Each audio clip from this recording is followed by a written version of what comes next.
The 2000 NFL season is remembered for one team and one team only. The 2000 Baltimore Ravens boasted one of the greatest defenses of all time and dominated their way to their franchise's first ever Super Bowl title by embarrassing the New York Giants in Super Bowl 35 by a final score of 34-7. But that is not all the 2000 season should be remembered by, as there were fantastic years by many teams.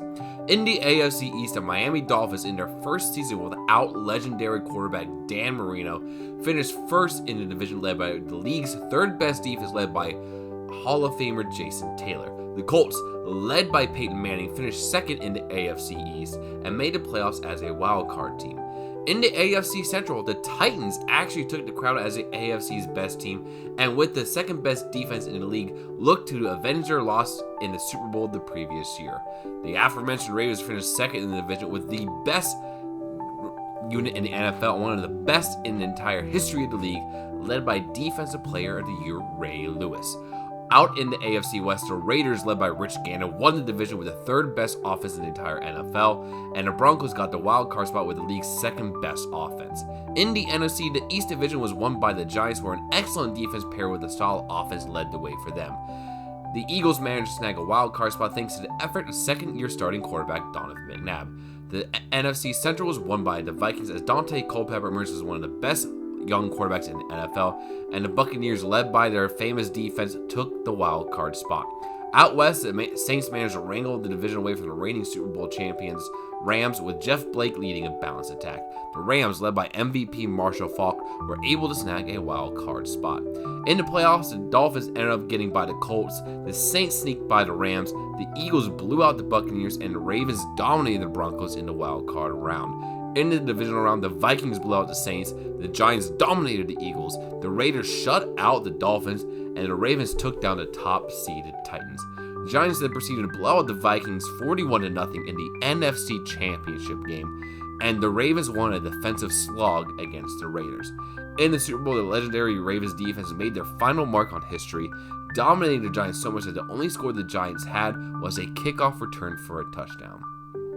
With the 2000 season coming to an end with the Ravens winning their first ever Super Bowl, all eyes were on the San Diego Chargers, where after a terrible 1-15 season where the QB combination of Ryan Leaf and John Harbaugh was absolutely atrocious, ended up with the number 1 overall pick.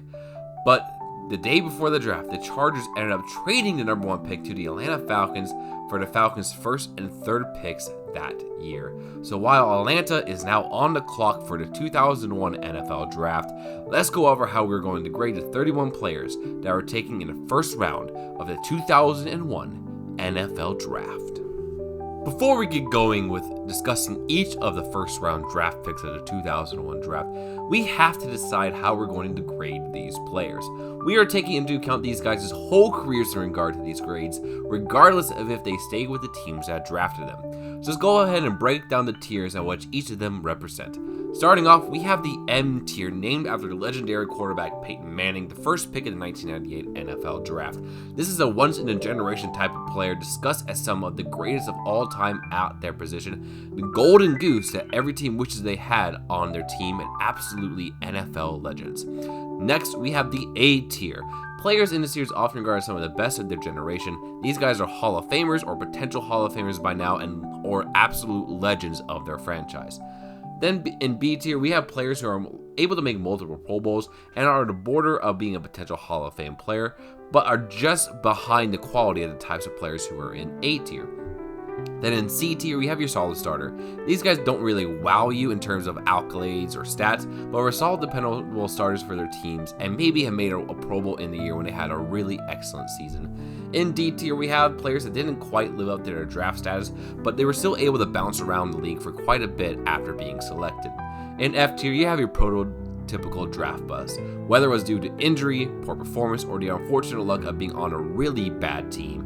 These guys just didn't make it long in the league. And finally, we have the L tier, named after the infamous draft bust in Ryan Leaf of the 1998 NFL Draft. This is a bust of monumental proportions. These players had several factors impact their careers to a negative degree, but what separates these guys from the F tier level bust is the self-sabotage aspect of their flares.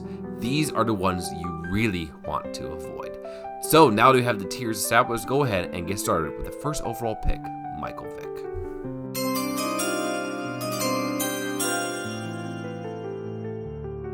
With the first pick of the 2001 NFL Draft, the Atlanta Falcons select Michael Vick, quarterback, Virginia Tech. Coming into this year's draft, there was one prospect that turned heads across the country. With an electric college career and including leading the Virginia Tech Hokies to a BCS national title game appearance as a redshirt freshman, a top 3 Heisman finish, and a Gator Bowl victory over Clemson in his last game at the collegiate level, Michael Vick was the clear-cut number 1 player in this draft. With having a cannon of an arm and lightning in his legs, the Falcons felt the need to trade up from 5 to 1 to get what looked like the future of quarterbacking in the NFL. Vick's 2001 season was mainly spent as a backup for the Falcons to the aging veteran Chris Chandler, learning how to play quarterback at the NFL level. But in his couple of appearances for the Falcons that year, he flashed his electric play that would define him in the NFL, having over 700 passing yards and almost 300 rushing yards in 2 starts, 8 games total. 2002 was when Vick took over the starting job for the Falcons, and he took over the NFL as he led the Falcons to the playoffs while having over 700 rushing yards, including a then record 177 rushing yards by a quarterback in a game, 8 rushing touchdowns, and 16 passing touchdowns, 2,900 passing yards, but also having 17 turnovers that year as well. And in the playoffs that year, Vick led the Falcons to a playoff stunner over the Packers in Lambeau Field, giving the Packers their first playoff loss at that historic stadium. A loss to the Eagles in the divisional round that year ended his first season as a starter, where he was also named to his first Pro Bowl of his career.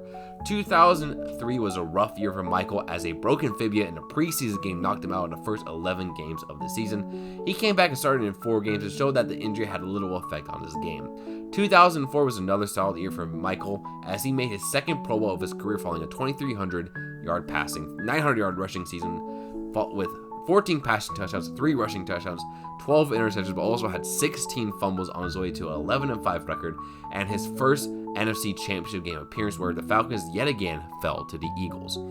Vick made a Pro Bowl yet again in 2005 after another solid season, but the Falcons failed to make the playoffs for the first time of his career as a starter. 2006 was a record setter for Michael Vick as he became the first ever quarterback in NFL history to rush over 1,000 yards in a season, pairing that with 2,400 passing yards, 20 passing touchdowns, and 2 rushing touchdowns. But 2006 would be the last time Michael Vick would wear the iconic Falcons uniform, as in early 2007 the infamous dogfighting scandal broke out. Vick, who was one of the ringleaders and financiers of the dogfighting ring, was sentenced to 3 years to federal prison in early 2008 and was released in June of 2009 due to good behavior. After being reinstated from the NFL suspension list, Vick was signed by the Philadelphia Eagles to be the backup to Donovan McNabb. In 2010, after McNabb was traded to the Redskins and starter Kevin Kolb going down to an injury, Vick had one of the best seasons of his career, as in just 12 games he had over 3,000 passing yards, 21 passing touchdowns, plus 600 rushing yards and 9 rushing touchdowns on his way to his 4th career Pro Bowl appearance. He also led the Eagles to the division title, but lost to Green Bay in the wild card round that year. The following season was another really good year from Vick, as he had the most passing yards of his career, though his interceptions numbered more than doubled as the Eagles missed the playoffs. 2012 was the beginning of the end of Vick's career as a combination of poor play and injuries led to young Nick Foles taking over his starting role. Under new head coach Jim Kelly in 2013, Vick yet again struggled with turnovers and eventually went down with a hamstring injury, which meant that Nick Foles took over the starting job the rest of the season.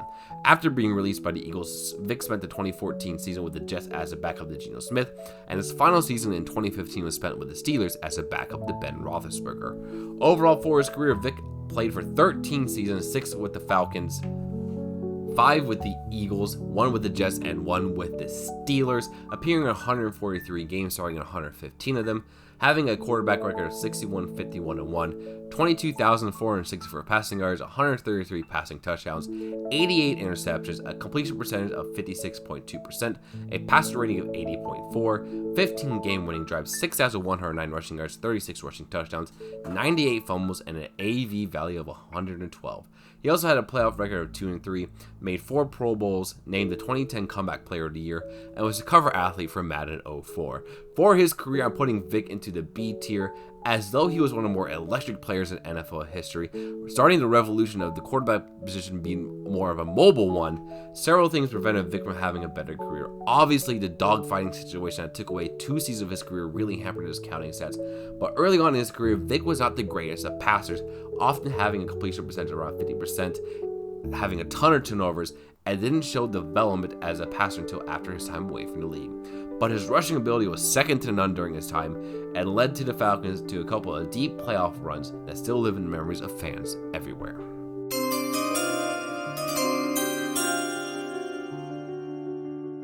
With the second pick of the 2001 NFL Draft, the Arizona Cardinals select Leonard Davis, tackle, Texas. Looking to upgrade their offensive line to build around the young offensive core of quarterback Jake Plummer, running back Michael Pittman, and wide receiver David Boston, the Cardinals decided to take the best offensive line prospect in the draft in Leonard Davis out of Texas. They immediately stuck him in as one of their starting guards, and he played well enough that season to finish 4th in Offensive Rookie of the Year voting. In his second season, he was moved to tackle due to injuries before moving back to guard in 2003. But his trajectory in Arizona took a different direction in 2004, as after the Cardinals brought in a new coach, they moved him to left tackle for the remainder of his time with the team, where he struggled in that role and committed a good amount of penalties. After the 2006 season, the Cardinals decided to not want to retain Davis, and the Cowboys scooped him up to a 6-year deal. Dallas decided to move Davis to his natural position of guard, and the move immediately showed that the Cardinals were mismanaging their former first-round pick, as Davis made 3 straight Pro Bowls, including a second-team All-Pro selection in 2007. 2010 was at the beginning of the end for Davis's career, as even though he made all 16 starts, his play was diminished and was released by the Cowboys following the season. He did not make an NFL roster in 2011 and was signed by the 49ers in 2012 to be a backup, though he was sometimes brought in as a 6th offensive lineman in certain packages. He retired following the 2012 season. Overall, for his career, Davis played for 11 seasons, 6 with the Cardinals, 4 with the Cowboys, and 1 with the 49ers, appearing in 171 games, starting 155 of them, while being named to 3 Pro Bowls and 1 second-team All-Pro in his career. For his career, I'm putting Davis into the B tier, as a late career renaissance with Dallas showed he was worth a number 2 pick, and if the Cardinals just kept him at guard, he could have had a few more accolades his already good career.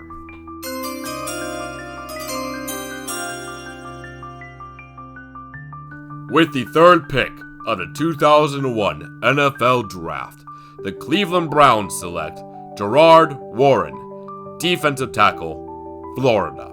In just their 3rd year coming back as a franchise, the Browns still really suffered from a lack of talent on both the offensive and defensive sides of the ball. To try to remedy that, Cleveland decided to take the do-it-all defensive tackle out of Florida, Gerard Warren. With the Browns defense taking a step up in the 2001 season, Warren was a great center in place of that unit as a 3-down DT, having 5 sacks, 10 tackles for loss, and even 6 pass deflections in his rookie season. He continued to be a solid defensive tackle for the Browns for the next 3 seasons, providing some good presence in the middle of some pretty solid defenses considering how bad the team was. But before the 2005 season, the Browns traded Warren to the Broncos in exchange for a 4th-round pick. Warren continued to be a solid starter in the NFL, but after the 2006 season, he was traded once again to the Raiders in exchange for a 5th-round pick. He was a solid player for Oakland, but started to show some signs of decline in his 3rd season with the team and was released by the Patriots following the 2009 season. Warren was then signed by the Patriots and would spend the last 2 seasons of his career with New England as a rotational defensive tackle. Overall, for his career, Warren played for 11 seasons, 4 with the Browns, 3 with the Raiders, 2 with the Broncos, and 2 with the Patriots, appearing in 163 games, starting 137 of them, recording 339 total tackles, 253 of them solo, 61 tackles for loss, 36.5 sacks, 7 forced fumbles, 5 fumble recoveries, 18 pass deflections, and an AV value of 61. For his career, I'm putting Warren into the C tier, as he was a pretty solid starting defensive tackle for the vast majority of his career, but for the 3rd overall pick in a loaded draft class, you do wish that he could have been more than just that.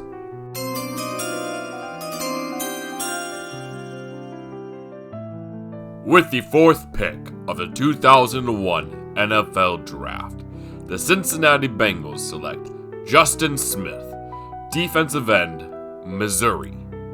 Coming off of back-to-back drafts where they had drafted an absolute bust on the offensive side of the ball with Achilles Smith in 1999 and Peter Warrick in 2000, the Bengals decided to try their luck by drafting a first-round defender.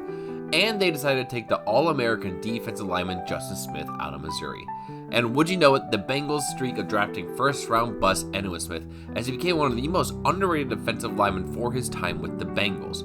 Though his sack numbers never jumped off the page, he was a continuous pressure getter on that Bengals defensive line, while also being one of the best run-defending edges in the league.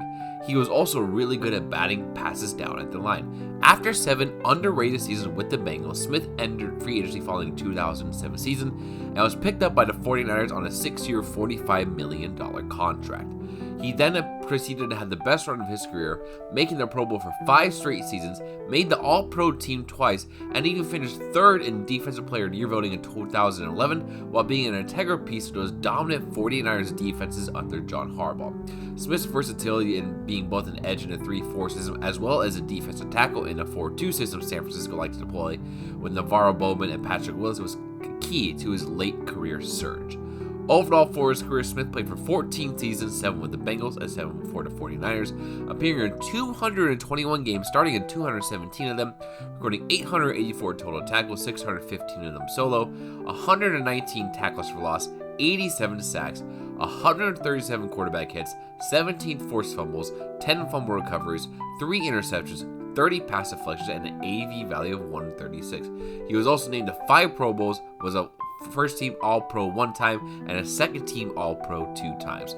For his career, I'm putting Smith into the A tier, as after almost a decade of being one of the most underrated defensive linemen in the league, he finally got his recognition as a key member of one of the most deadly defenses this century.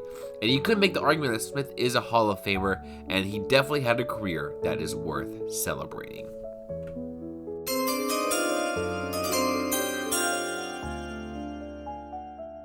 With the 5th pick of the 2001 NFL Draft, the San Diego Chargers select LaDainian Tomlinson, running back, TCU.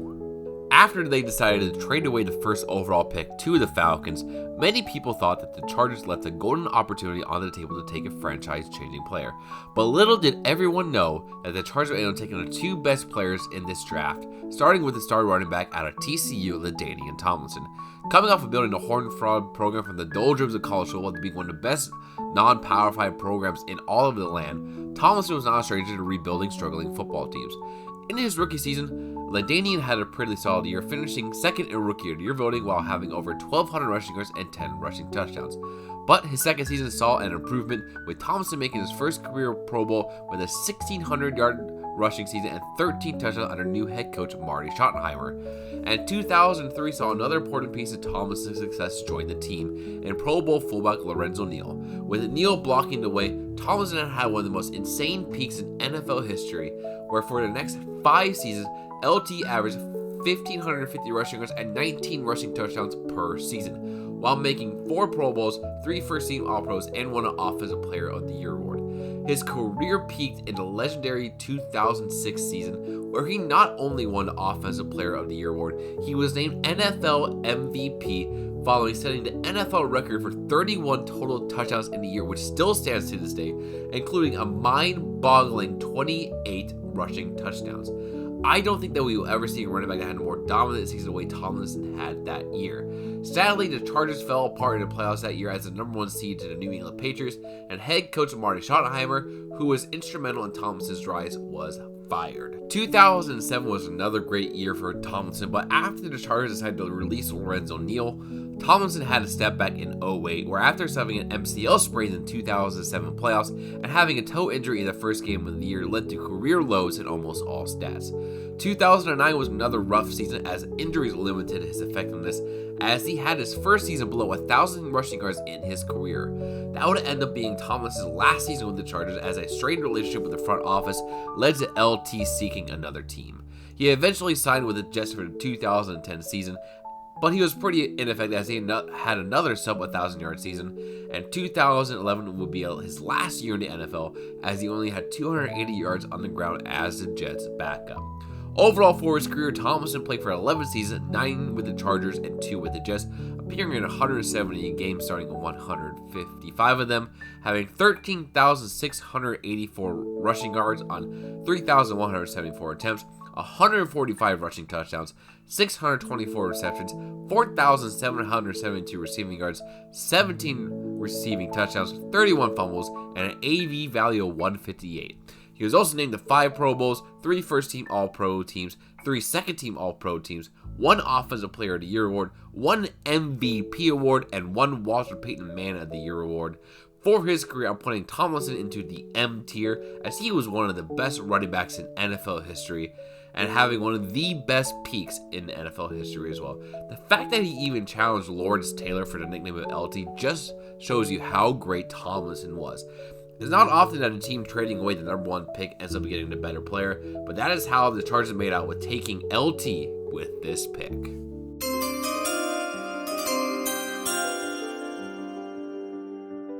With the 6th pick of the 2001 NFL Draft, the New England Patriots select Richard Seymour, defensive end, Georgia. Needing to add some muscle up the middle of their defense, the Patriots decided to add the All-American defensive tackle out of Georgia in Richard Seymour. And with this pick, they added one of the most dominant defensive linemen of the 2000s and a key member of those dominant Bill Belichick defenses that won 3 Super Bowls. After a pretty decent rookie year where he had 3 sacks playing defensive tackle, Seymour broke out in his second year, making his first Pro Bowl after a 5.5 sack season. After a scheme change to a 3-4 system from the previous 4-3 system saw Seymour being named to his first All-Pro team following an impressive 8-sack year. That was the first of 3 straight seasons of him being an All-Pro member of the first team and helped the Patriots win their Super Bowl against the Panthers that year. 2004 saw Seymour help the Patriots win yet another Super Bowl as he was a key contributor once again along the defensive line. 2005 was yet another good year for Seymour, but did end up missing 4 games with a knee injury on a goal line play or while he was lined up as a fullback. He was fully healthy for the 2006 season and was named to the Pro Bowl for his 5th straight year. But 2007 saw the worst season of Seymour's career up to that point, as he missed about half the year due to an off-season knee injury to repair the damage that was still lingering from his 2005 injury. But he bounced back well in 2008, having another 8-sack season, though he missed his first Pro Bowl in a fully healthy season since his rookie year. Prior to the 2009 season, the Patriots ended up trading Seymour to the Oakland Raiders in exchange for a 2011 first-round pick, and after initially refusing to report to the Raiders after being traded, he ended up starting all 16 games for them. He went back to his old form in 2010 as he made another Pro Bowl following 5.5 sack season. 2011 ended up being another good year for Seymour as he was named to a second-team All-Pro member following a 6-sack season. 2012 would end up being Richard's last season in the NFL as the Raiders ended up releasing Seymour about halfway through the season and was not signed to another team. Overall, for his career, Seymour played for 12 seasons, 8 with the Patriots, 4 with the Raiders, appearing in 164 games, 157 starts, recording 498 total tackles, 326 solo, 91 tackles for loss, 57.5 sacks, 79 quarterback hits, 4 forced fumbles, 8 fumble recoveries, 2 interceptions, 39 pass deflections, an AV of 113, and 1 defensive touchdown. He was also named to 7 Pro Bowls, 3 first-team All-Pro teams, 2 second-team All-Pro teams. The All-2000s decade team was a 3-time Super Bowl champion and was named to the Pro Football Hall of Fame. For his career, I'm putting Seymour into the A tier, as he was a very, very good player for some of the best teams of the 2000s. He was one of the best defensive ends of the decade and was rewarded for his career with a bust in Canton. He just wasn't one of the absolute elite defensive players that would elevate his career into the M tier.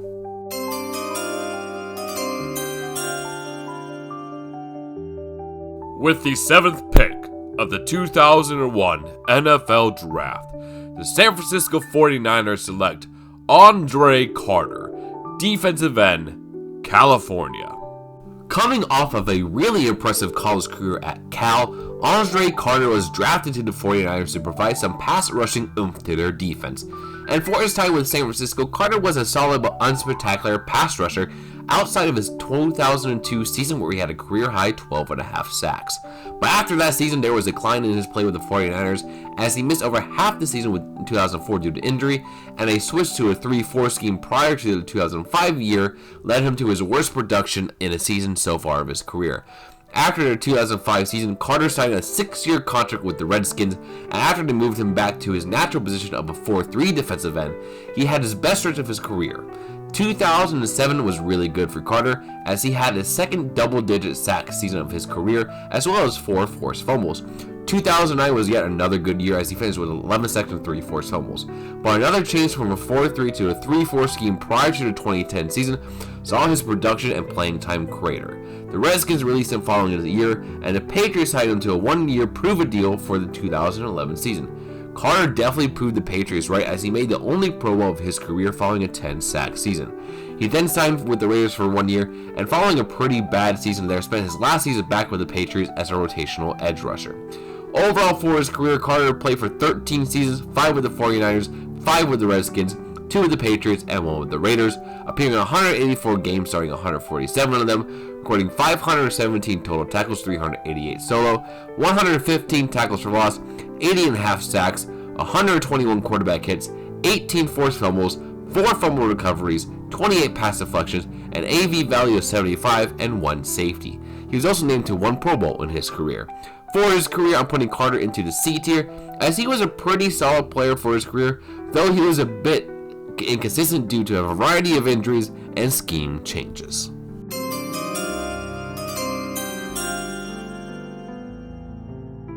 With the 8th pick of the 2001 NFL Draft, the Chicago Bears select David Terrell, wide receiver, Michigan. Looking to rebuild after the terrible play by former first-round pick Cade McNamara, the Bears decided to select the second-team All-American wide receiver David Terrell out of Michigan to help out the new veteran starting quarterback Jim Miller. Sadly, even though the Bears had an excellent 2001 season where they made a divisional round of the playoffs, Terrell did not play a big part of that, as he was relegated to a rotational receiver role. 2002 was a rough season for both Terrell and the Bears, as while the Bears tumbled to a 4-12 record, Terrell only played in 5 games due to injury. He was fully healthy in both 03 and 04, but wasn't that effective for the Bears, not really taking the step to become a receiver worthy of being a top 10 draft pick. He was released by the Bears following the 04 season and attempted to catch on with both the Patriots and Broncos before being out of the league by 07. Overall for his career, Terrell played for 5 seasons, 4 with the Bears, 1 with the Broncos, appearing in 54 games, starting in only 29 of them, having 128 receptions on 249 targets, 1,602 receiving yards, 9 touchdowns, 80 first downs gained, and an AV value of 12. For his career, I'm putting Terrell into the F tier, as when you draft a receiver in the first 10 picks of the draft, you hope that he will turn into a dominant weapon for your offense, and at the very least be a very solid starter for many years for your team. Terrell was just not that for the Bears, as injuries and ineffectiveness at the position just derailed his career.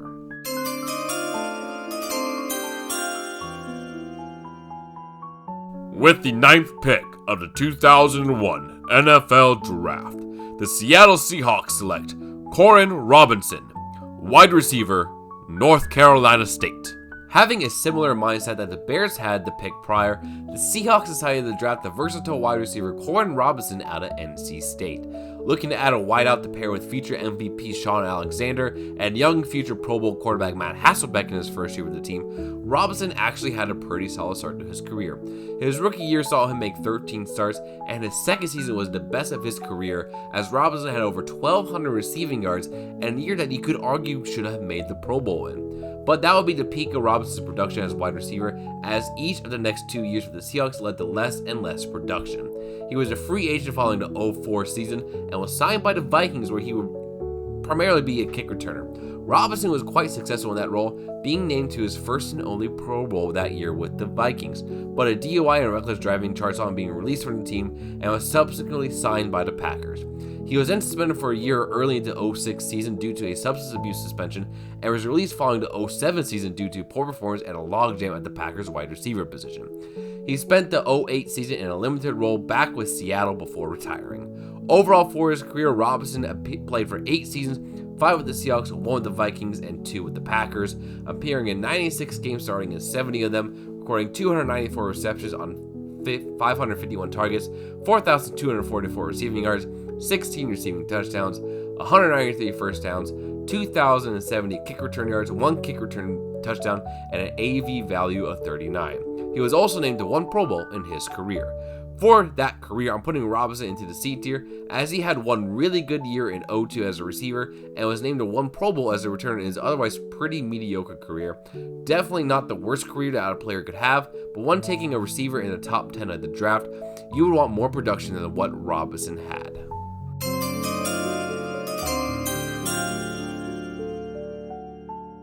With the 10th pick of the 2001 NFL Draft, the Green Bay Packers select Jamal Reynolds, defensive end, Florida State. Getting Seattle's pick in a pick swap involved in the Matt Hasselbeck trade, the Packers, still in the middle of the Brett Favre era, decided to add some oomph to what was a pretty mediocre pass rush in Florida State's Jamal Reynolds.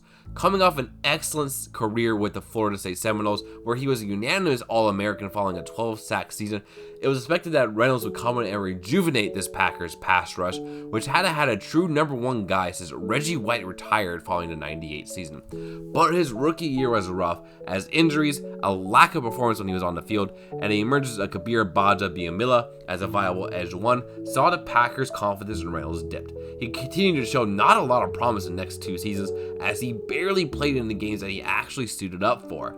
After a failed trade attempt with the Colts, the Packers decided to cut the former top 10 pick, and he never played in the NFL again. Overall for his career, Reynolds played for 3 seasons, all of them with the Packers, appearing in 18 games, making no starts, recording 18 total tackles, 14 solo, 3 sacks, 2 forced fumbles, 2 fumble recoveries, 1 pass deflection, and an AV value of 3.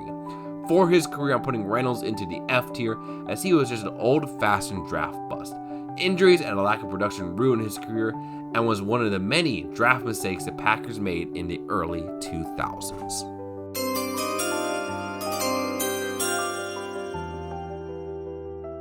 With the 11th pick of the 2001 NFL Draft, the Carolina Panthers select Dan Morgan, linebacker, University of Miami.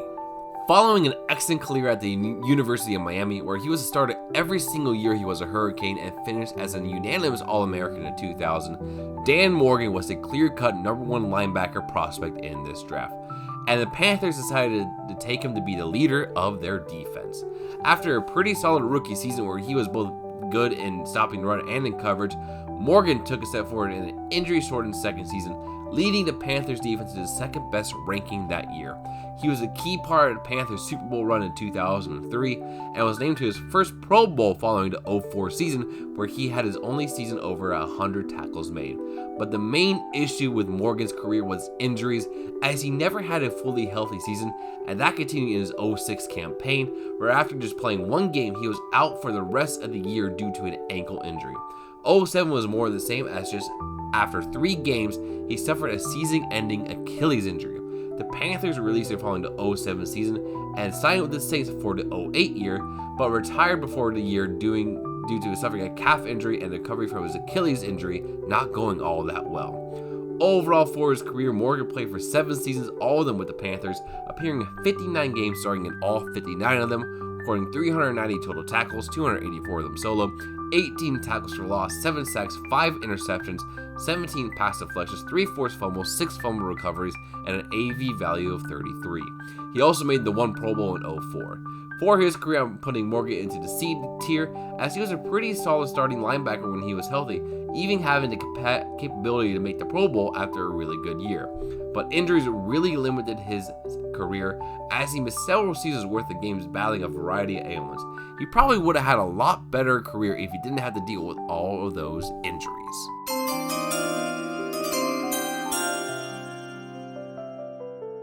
With the 12th pick of the 2001 NFL Draft, the St. Louis Rams select Damian Lewis, defensive tackle, University of Miami. Jumping up to the 12th pick after trading away veteran quarterback Trent Green to the Chiefs, The Rams, still in the middle of their championship contending window with the greatest show on turf, decided to boost their defense by taking the defensive tackle out of Miami, Damian Lewis. Lewis was mainly a rotational player his rookie season, showing off some flashes before a broken foot ended his season after just 9 games. He came back very well in another rotational role in 02, having 4 sacks while appearing in all 16 games. 03 was the first year where he was a primary starter, making 7 starts in 12 games before ankle injury limited him the rest of the year. Lewis continued to be a starter for the Rams in the next 2 seasons, but after a down 05 season, the Rams decided not to bring him back. He then signed a 2-year deal with the Carolina Panthers, where he was a very solid rotational defensive lineman for the 2-year deal. The Panthers re-signed Lewis, where he made 31 starts combined over 08 and 09, but a rough 09 season saw the Panthers releasing him. Lewis spent one last season with the Texans in 2010 before retiring. Overall for his career, Lewis played for 10 seasons, 5 with the Rams, 4 with the Panthers, 1 with the Texans, appearing in 141 games, starting at 65 of them, recording 277 total tackles, 201 of them solo, 42 tackles for loss, 23.5 sacks, 4 forced fumbles, 5 fumble recoveries, 16 pass deflections, and an AV value of 38. For his career, I'm putting Lewis into the C tier, as he was a very solid defensive tackle for a decade in the NFL.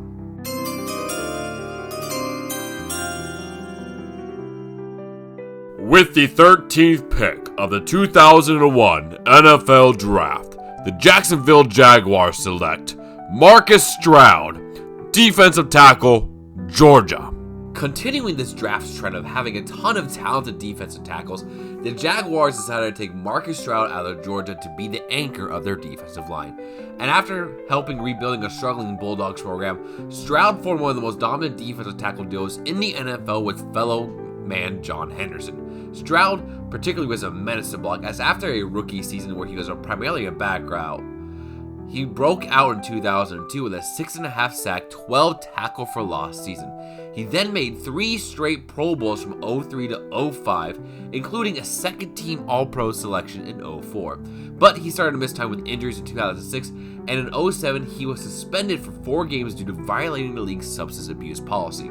The Jaguars decided to trade Stroud to the Buffalo Bills prior to the 08 season in exchange for a 3rd and 4th round pick. He was an immediate impact player for the Bills, helping their defense go from one of the worst in the NFL to middle of the pack. Stroud spent the next 2 years as starter along the Bills' defensive line before being released following the 2010 season. He tried to make it with the Patriots in 2011, but was released before the season started and retired with the Jaguars in 2012.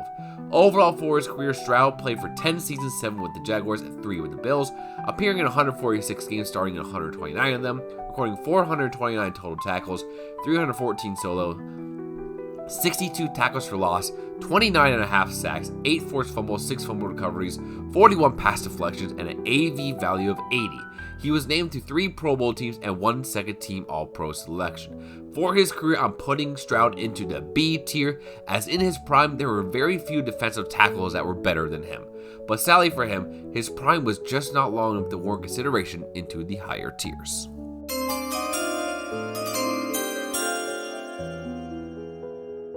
With the 14th pick of the 2001 NFL Draft, the Tampa Bay Buccaneers select Kenyatta Walker, tackle, Florida. Looking to build up their offensive line and potentially make a playoff push with their amazing defense, the Buccaneers decided to take the second-team All-American tackle out of Florida, Kenyatta Walker. Walker was named as the starter at left tackle right away, but after struggling a bit at the position during his rookie season, he was moved to right tackle starting in the 02 season. He was the starting right tackle for the Buccaneers for their Super Bowl championship winning team in 2002. But he started to struggle in 03. While he still made the majority of starts for Tampa, he struggled with penalties as he had 17 called against him. He continued to be an average starter for the Buccaneers in the next 2 seasons, but he only made 3 starts in 06 due to injury and was released following the season. The Panthers signed him for the 07 season but cut him before the year began, and he never played in the NFL again. Overall for his career, Walker played for 6 seasons, all with the Buccaneers, appearing in 75 games and making 73 starts, and he was a member of the Buccaneers Super Bowl winning team in 2002. For his career, I'm putting Walker into the C2, as while he was in the league, he was a solid starting tackle for some pretty successful Tampa Bay teams, but he didn't last long in the league or get any honors to warrant consideration for the higher tiers.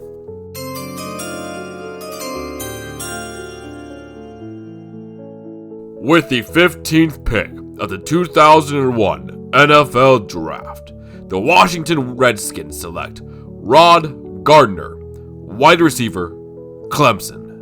Looking to give their anemic receiving core a shot in the arm, the Redskins decided to take the All-American out of Clemson in Rod Gardner. And though in his rookie year, the Redskins as a whole didn't show much signs of improvement, Gardner was quite impressive as he led the team in both receiving yards and touchdowns as a rookie. And while the Redskins continued to plateau as an organization, Gardner had far and away the best season of his career, posting his only 1,000-yard campaign with 3 really bad quarterbacks throwing the ball in Patrick Ramsey, Shane Matthews, and Danny Werfel, and yet again led the team in touchdowns with 8. But that would be the peak of Gardner's career, as the addition of Laveranues Cole in 2003 saw Gardner's role be reduced to that of the number 2 receiver the following 2 years. He was then traded to the Panthers prior to the 2005 season in exchange for a 2006 6th-round pick, and was released before the season even ended. Gardner was then picked up by the Packers to be a depth piece the rest of the year, and was signed by the Chiefs for the 2006 season before being out of the league. Overall for his career, Gardner played for 6 years, 4 with the Redskins, 1 with the Panthers, 1 with the Packers, and 1 with the Chiefs, appearing in 91 games, starting in 62 of them, having 242 receptions, 3,165 receiving yards, 23 touchdowns, 149 first downs gained, and an AV value of 27. For his career, I'm putting Gardner into the D tier, as well as his career got off to a pretty solid start his first 2 seasons. He quickly turned into a backup level wide receiver and was out of the league in a short amount of time.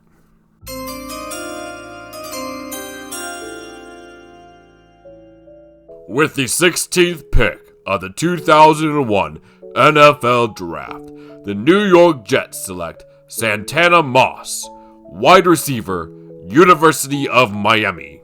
Trying to build up their offense even more with their young pieces of Chad Pennington at quarterback, Curtis Martin at halfback, and Laveranues Cole at wide receiver, the Jets decided to double down on the young receivers by taking Santana Moss out of the University of Miami.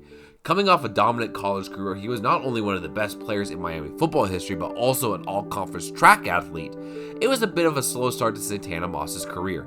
With Laveranues Cole entrenched as the number 1 receiver, Moss was primarily a rotational piece the first 2 years of his career. But after the Jets traded Cole away to the Redskins, Moss broke out as he recorded his first career 1,000-yard season in 2003 to go along with 10 receiving touchdowns.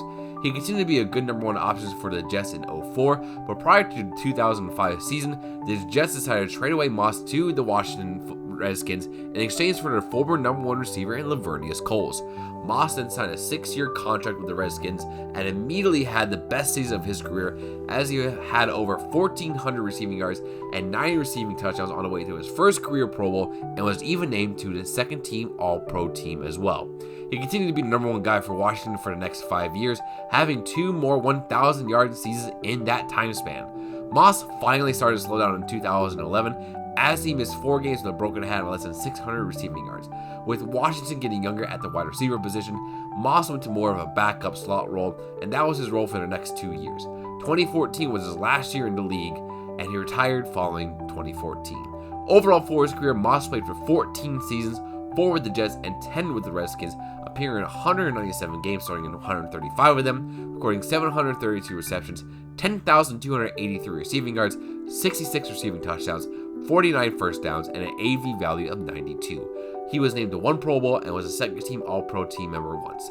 For his career, I'm putting Moss into the B tier, as he was one of the most underrated players of his time and should have probably made more Pro Bowls in his career. Moss has since received several honors from the Washington Commanders, including being inducted into the Ring of Fame. A very, very good and underrated career.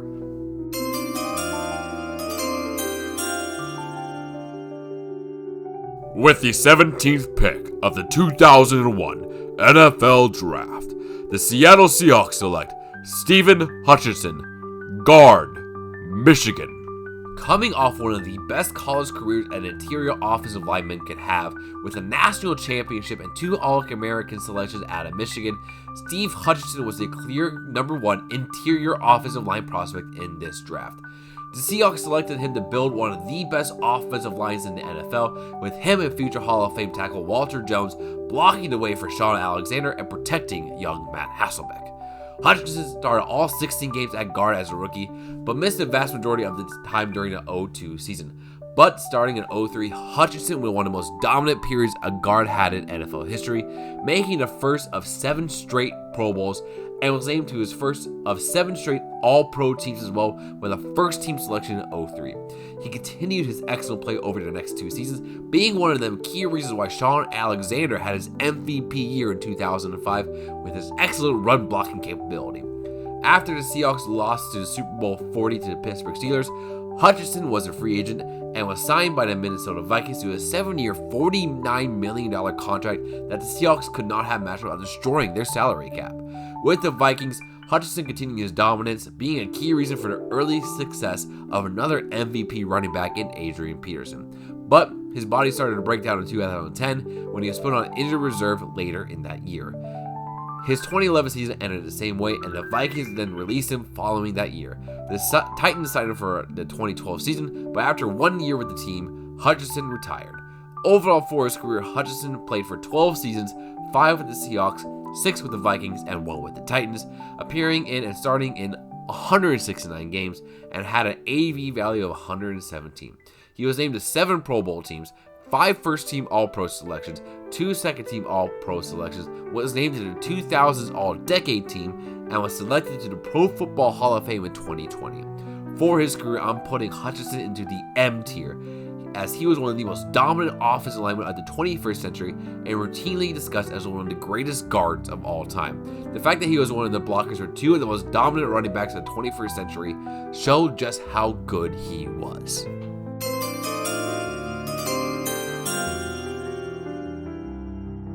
With the 18th pick of the 2001 NFL Draft, the Detroit Lions select Jeff Backus, tackle, Michigan. Looking to add some stability on their offensive line to rebuild after the departure of Barry Sanders, the Lions decided to take the line mate of Stephen Hutchinson and Jeff Backus out of Michigan. Backus immediately went in as the team's starting left tackle, and he wouldn't give up that spot for the next 12 seasons as he went on to start an incredible 186 straight games at left tackle. He was a very good player but never got much recognition from the national media due to him playing on the very bad Lions teams of the early 21st century. Backus did not miss a single game due to injury until the 2012 season, where he missed the last game of that year and then retired following the 2012 season. Overall for his career, Backus played for 12 seasons, all with the Lions, appearing and starting in 191 games and having an AV value of 82. For his career, I'm putting Backus into the C tier, as he was a very solid, dependable starter for the Lions for over a decade. If he got some more recognition from the national media, he could have had a lot higher position on this tier list.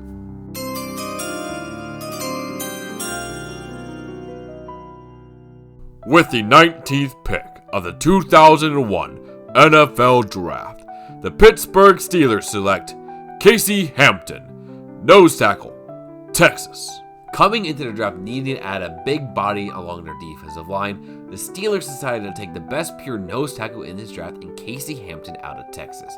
An absolute unit of the man, Hampton was one of the hardest guys to block in the NFL, often needing to be double-teamed and freeing up the linebackers of the infamous Pittsburgh Steelers of the mid-2000s. He started out as a backup nose tackle in his rookie year and provided enough promise to win the starting job in 2002. He made his first Pro Bowl in 2003 following a 39 tackle season, but his 04 season was cut short due to a torn ACL.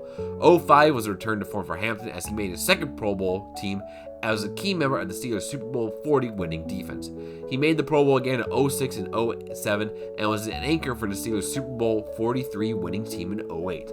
Hampton then made his final Pro Bowl in his career in 2010 as he helped the Steelers make another Super Bowl but ended up losing to Green Bay in Super Bowl 45. He spent 2 more years as a starter with the Steelers before retiring after the 2012 season. Overall for his career, Hampton played for 12 seasons, all of them with Pittsburgh, appearing in 173 games, 164 of them being starts, recording 398 total tackles, 231 of them solo, 39 tackles for loss, 9 sacks, 4 forced fumbles, 2 fumble recoveries, 4 pass deflections, and an AV value of 95. He was also named to 5 Pro Bowls and was a 2-time Super Bowl champion. For his career, I'm putting Hampton into the B tier, as he was a very good player for a really great defense for a long period of time. He just doesn't have the eye-popping stats that would warrant consideration for the higher tiers.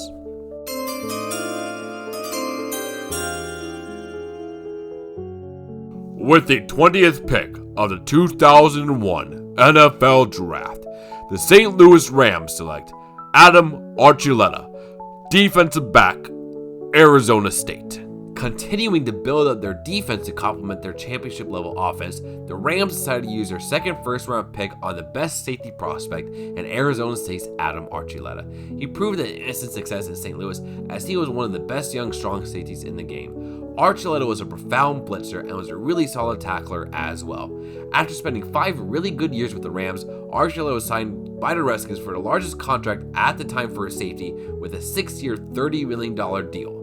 And that contract was one of the worst contracts in NFL history, as Archuleta only lasted 1 year with Washington and wasn't even a starter for the whole year. He struggled covering the deep ball and was relegated to his special teams coverage the second half of the season before Washington traded him to the Bears in exchange for a 6th-round draft pick. Archuleta was reunited with Lovie Smith, who coached him early in his career at the Rams, and only started 10 games with the Bears before being released following the 2007 season. He tried to catch on with the Raiders before 2008, but was released before the season started. Overall, for his career, Archuleta played for 7 seasons, 5 with the Rams, 1 with the Redskins, and 1 with the Bears, appearing in 103 games, starting in 86 of them, recording 530 total tackles, 453 of them solo, 36 tackles for loss, 18 sacks, 3 forced fumbles, 6 fumble recoveries, 4 interceptions, 25 pass deflections, 2 defensive touchdowns, and an AV value of 36. For his career, I'm putting Archuleta into the C tier, as he had a really solid first 5 years with the Rams, but he had one of the biggest drop-offs that I have seen an NFL player have. He will always be remembered as one of the worst free agent signings of all time that defined the Redskins for 20 years.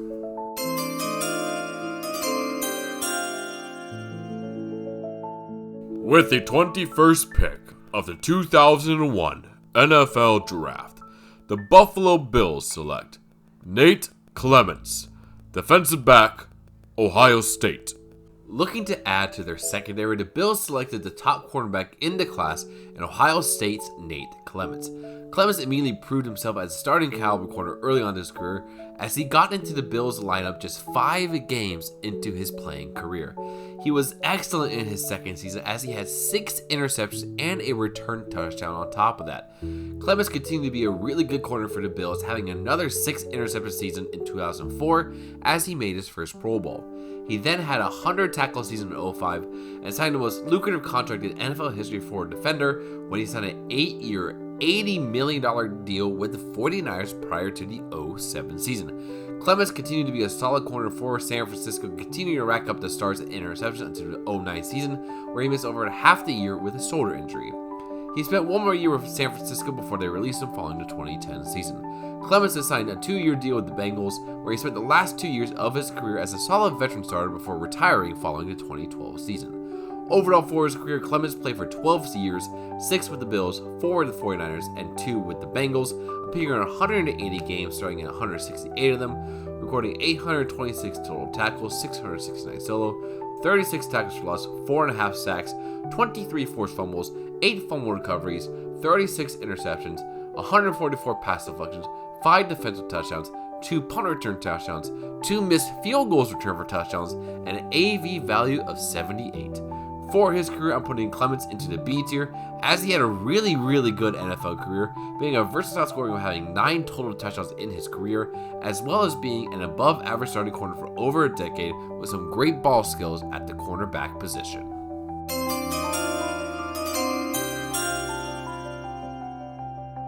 With the 22nd pick of the 2001 NFL Draft, the New York Giants select Will Allen, defensive back, Syracuse. With the Buffalo Bills taking Nate Clements the pick before starting a bit of a run on defensive backs in the late first round, the Giants decided to take Will Allen out of Syracuse to fill a spot in their secondary. And Allen got off to a very strong start for his career, having 4 interceptions in his rookie season while appearing in just 13 games. But that would be the peak of Allen's Giants tenure, as he would have a total of 4 interceptions in the next 4 seasons combined. New York declined to re-sign him after the 2005 season, and the Dolphins decided to bring Allen into the team on a 4-year, $12 million contract. He continued to be a solid starter for them over the next 3 seasons, but halfway through the 09 season, he was placed on injured reserve with a torn ACL before retiring after the 2011 season. Overall for his career, Allen played for 10 years, 5 with the Giants, 5 with the Dolphins, appearing in 140 games, starting 130 of them, recording 532 total tackles, 460 of them solo, 23 tackles for loss, 7 forced fumbles, 6 fumble recoveries, 5 sacks, 15 interceptions, 118 pass deflections, 1 defensive touchdown, and an AV value of 50.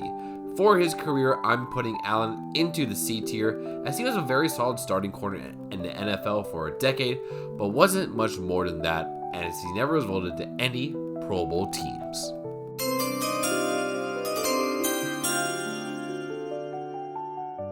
With the 23rd pick of the 2001 NFL Draft, the New Orleans Saints select Deuce McAllister, running back, Mississippi. Looking to start the process of moving away from the mistake that was trading their entire 1999 draft for running back Ricky Williams, the Saints decided to spend yet another first-round pick on a running back, this time on Ole Miss back Deuce McAllister. Coming off a great career at Ole Miss, McAllister was primarily the backup to Williams his first year in 2001 and did not get much playing time. But after Williams was traded to the Dolphins, McAllister got his first opportunity to start, and he showed why he was a first-round pick. He broke out with a 1,400-yard, 13-touchdown season on the way to his first Pro Bowl appearance. McAllister then went back to the Pro Bowl in 2003, having over 1,600 rushing yards on his way to a top 10 finish in Offensive Player of the Year voting. He had another 1,000-yard season in 2004, but 2005 was a rough year for him as he ended up tearing his ACL 5 games into the season. And after the Saints drafted Reggie Bush in the first round of the 2006 NFL Draft, they went more into a committee approach with McAllister taking most of the carries, but giving up more of his share to Bush than he had previously. McAllister is back to over 1,000 yards for that season, but just 3 games into his final 2007 campaign, he tore his ACL again and was out for the rest of the season. 2008 was his final season of actually playing, and he was mainly a backup for that season. He did not play for the 2009 season, but in a heartwarming twist, the Saints signed McAllister before the divisional round that playoffs, and as the team went on to win the Super Bowl that year, Deuce McAllister was able to get a championship ring as well. Overall for his career, McAllister played for 8 seasons, all of them with the Saints, appearing in 97 games, starting in 76 of them, having 6,096 rushing yards, 49 rushing touchdowns, 4.3 yards per attempt, 234 receptions, 1,720 receiving yards, 5 receiving touchdowns, and an AV value of 61. He was also a 2-time Pro Bowler and did receive a Super Bowl championship ring. For his career, I'm going to put McAllister into the B tier, as he was a really good and underrated running back before 2 ACL tears changed his career for the worse.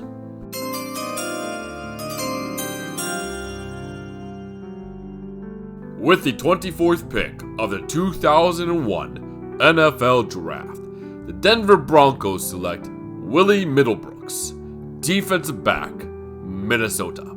Trying to build their defense to compete in the AFC, the Broncos decided to get in on the DB rush by selecting Willie Middlebrooks out of Minnesota. And suffice to say, this pick did not work out at all, as Middlebrooks only made 2 starts in his Broncos tenure and never recorded a single interception in his entire career. Middlebrooks spent 4 seasons with the Broncos primarily as a backup and just wasn't really effective in his time there. After the 2004 season, the 49ers signed him to a contract where he only played in 5 games with San Francisco before he out of the league following that season. Overall, Middlebrooks played for 5 years, 4 with the Broncos, 1 with the 49ers, appearing in 56 games, starting in 2 of them, recording 78 total tackles, 63 of them solo, 1 sack, 7 pass deflections, 1 fumble recovery, and an AV value of 4.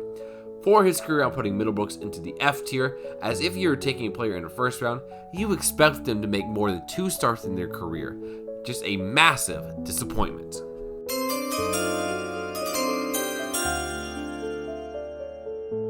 With the 25th pick of the 2001 NFL Draft, the Philadelphia Eagles select Freddie Mitchell, wide receiver, UCLA. Looking to add a weapon to aid their young quarterback Donovan McNabb, the Eagles decided to take the All-American wide receiver in UCLA's Freddie Mitchell. And like the pick before, this one just did not work out at all, as Mitchell was immediately buried on the Eagles' depth chart and was the fourth wide receiver on the team for the 0-1 season, where he had less than 300 yards receiving. He was even worse in terms of production in 0-2, where he had just 105 yards, which is just abysmal for a former first-round pick. 0-3 was by far the best season of his career, as Mitchell had almost 500 yards receiving and was on the receiving end of one of the craziest plays in NFL history. In the 0-3 divisional round against my Green Bay Packers, the Eagles were facing a 4th and 26 down 3 late in the fourth quarter, and Mitchell was able to haul in a 28-yard reception to keep the drive alive for Philadelphia, who eventually won the game in overtime. 0-4 was a disappointing year for Mitchell, as the arrival of Terrell Owens put him right back down on the depth chart, and a very bad performance in the Super Bowl ended his time in the NFL.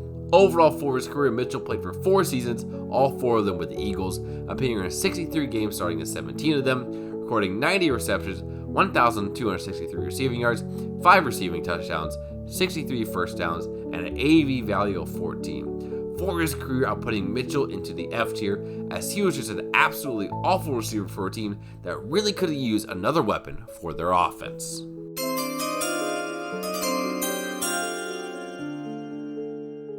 With the 26th pick of the 2001 NFL Draft, the Miami Dolphins select Jamar Fletcher, defensive back, Wisconsin. With the massive defensive backs being taken at the end of the first round, the Dolphins jumped in on the trend by taking Jamar Fletcher out of Wisconsin. Fletcher, being a 2-time All-American coming off 3 straight 7-interception seasons, was a solid but unspectacular corner for the Dolphins. He appeared in 41 games for Miami across 3 seasons, having 2 interceptions in the 0-2 season himself. Fletcher was then traded to the Chargers following the 0-3 season, where he spent the next 2 years as a rotational corner. He then moved on to the Lions for 2006, where he had the most success of his career, having 3 interceptions and 1 defensive touchdown. Fletcher then moved on to the Texans for 2007 and finished his career with the Bengals in 2008. Overall, for his career, Fletcher played for 8 seasons, 3 with the Dolphins, 2 with the Chargers, 1 with the Lions, 1 with the Texans, and 1 with the Bengals, appearing in 105 games, starting in 12 of them, recording 193 total tackles, 170 of them solo, 4 tackles for loss, 1 sack, 1 forced fumble, 3 fumble recoveries, 7 interceptions, 34 pass deflections, 1 defensive touchdown, and an AV value of 11. For his career, I'm putting Fletcher into the D tier, as though he wasn't what you want out of a first-round pick, he still had a pretty long career as a journeyman backup cornerback.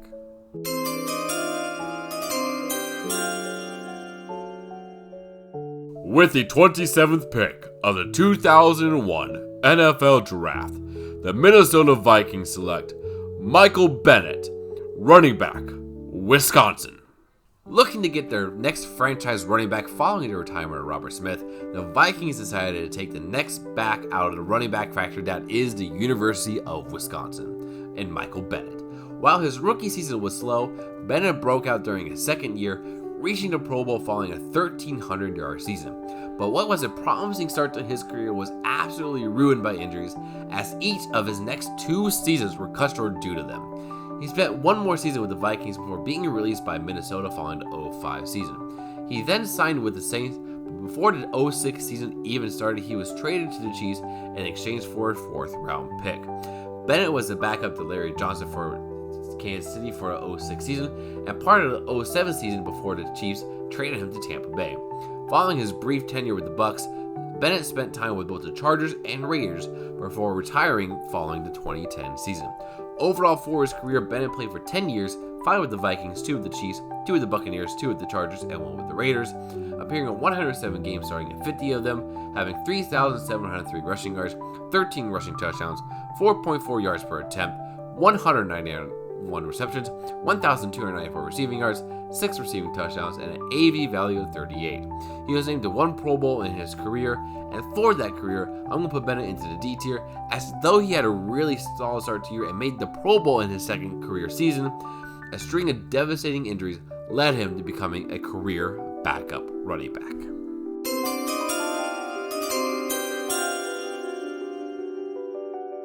With the 28th pick of the 2001 NFL Draft, the Oakland Raiders select Derek Gibson, Defensive back, Florida State.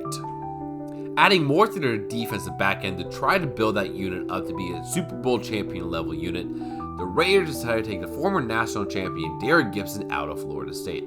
Gibson spent his rookie season as a backup defensive back and a special teamer on the Raiders' run to the Super Bowl and was named the team starting safety in 2002. He continued to be the team starter at strong safety in 2003, but ended up missing the entire 2004 season due to a shoulder injury that he suffered in the preseason. Gibson missed 10 games in 2005 due to more injuries and spent the 2006 season primarily as a backup before retiring following the year.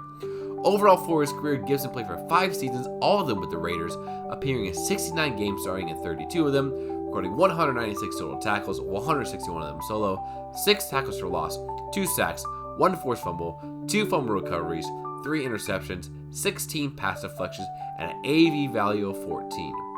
For his career, I'm putting Gibson into the D tier, as he just wasn't that effective throughout his relatively short career. Injuries definitely did not help, but he ended up more as a backup player than a player worth a first round pick.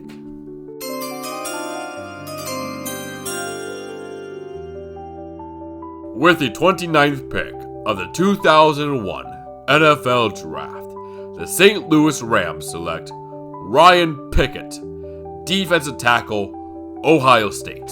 With their third first-round pick of the night, the Rams decided to yet again build up their defense by selecting the man of the defensive tackle Ryan Pickett out of Ohio State.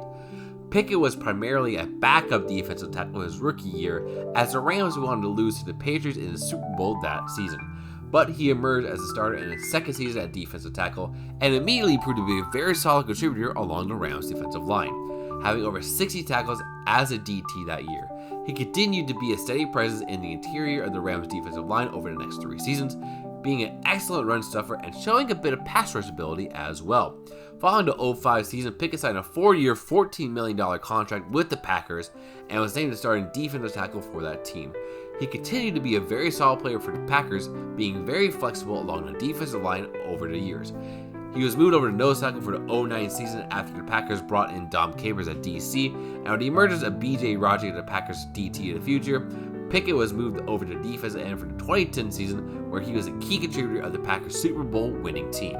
He then spent the next 3 seasons as a solid defensive starting lineman for the Packers before spending his last year with the Texans in 2014. Overall, for his career, Pickett played for 14 seasons, 5 with the Rams, 8 with the Packers, 1 with the Texans, appearing in 207 total games, starting 185 of them, recording 583 total tackles, 386 solo, 52 tackles for loss, 9.5 sacks, 1 forced fumble, 2 fumble recoveries, 33 pass deflections, and an AV value of 81. He was also a member of the Packers Super Bowl winning team in 2010. For his career, I'm putting Pickett into the C tier, as he is just a perfect example of a C tier level player. He played for a long time, and for almost every single season, he was a valuable player for the team he was on. Just wasn't elite enough to warrant him getting any consideration for any major awards or for any of the higher tiers.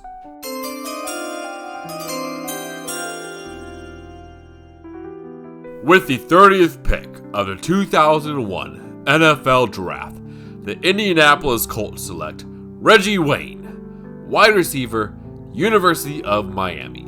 The Colts' philosophy around this time was to keep adding to their offense to take advantage of having Peyton Manning as their star quarterback, with the Colts decided to take Reggie Wayne out of the University of Miami to add to their weapons group. Joining an elite core of Marvin Harrison, Edgerrin James, and the aforementioned Peyton Manning, Wayne was primarily the second option of the offense in his first few seasons of his career, as Marvin Harrison was still in the prime of his legendary career. But he started to break out a bit over the next few seasons, more than doubling his receiving yards from his rookie year to his sophomore season, and having a total of 11 touchdowns for the 2002 and 03 seasons. But Wayne really broke out during the 04 season, having his first 1,000-yard campaign and having 12 touchdowns, though he somehow was not named to a Pro Bowl that year. Him and Marvin Harrison could prove to be one of the most deadly wide receiver duos in NFL history, as they each had 1,000-yard seasons from the years 04 to 06, ending with the duo being key contributors on the Colts Super Bowl winning team that year, and Wayne was being named to his first Pro Bowl season that year as well. With Harrison suffering a severe injury early in the 07 season, Wayne got his first chance of his career to be the clear-cut number 1 receiver for this offense. and he did not waste it, as he set a career high with a league-leading 1,510 receiving yards and 10 touchdowns, making his second straight Pro Bowl, and was the second-team All-Pro selection that year as well. After Harrison retired, Wayne continued to dominate, having 3 straight 1,000-yard seasons from 2008 to 2010, bringing his streak up to 7 seasons in a row, made 3 more Pro Bowls, and was named to a first-team All-Pro in 2010. 2011 was a bit of a down year for Wayne, but considering that this was the year that Manning was out with that devastating neck injury, and he had Curtis Painter, Dan Orlovsky, and Kerry Collins throwing to him the ball, having an almost 1,000-yard season was one of the most impressive feats I've ever seen a wide receiver have. With the Colts having Andrew Luck as their starting quarterback in 2012, Wayne went right back to being a dominant wide receiver at the age of 34, having over 1,300 receiving yards and made his 6th career Pro Bowl. But 2013 would be the beginning of the end for Wayne, as a torn ACL suffered after just 7 games into the year made him start to slow down. He spent 1 more year with the Colts in 2014, and after being released for the Patriots before 2015, he retired as one of the greatest receivers in NFL history.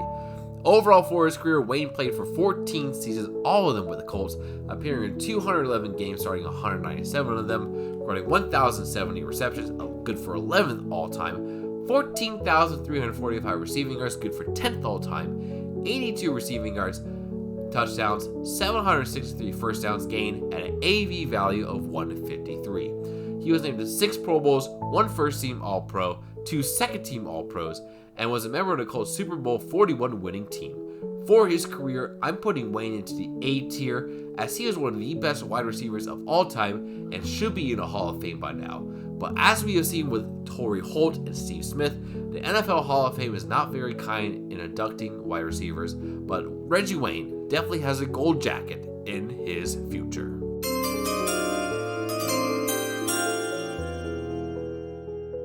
With the 31st pick of the 2001 NFL Draft, the Baltimore Ravens select Todd Heap, tight end, Arizona State.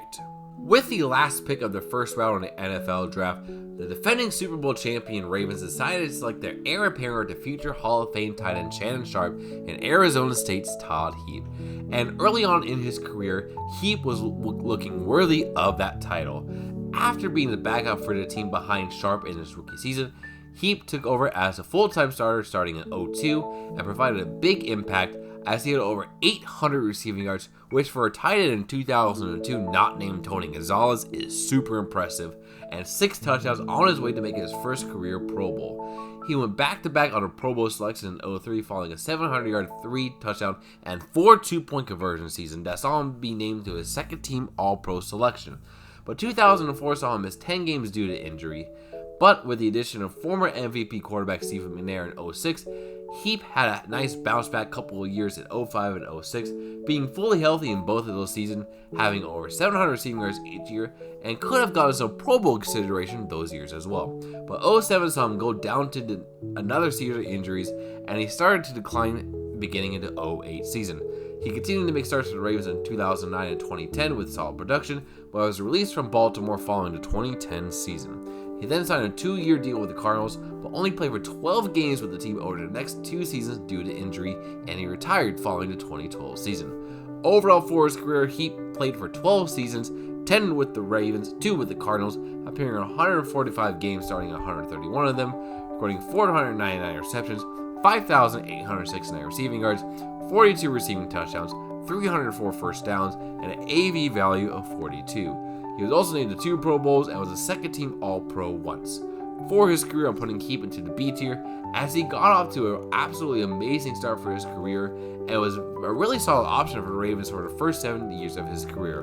But injuries throughout his career ruined his ability to really consistently play the game of football. Now, just like my other draft retrospectives, we're going to have to grade these players to see how good of an overall class this first round was.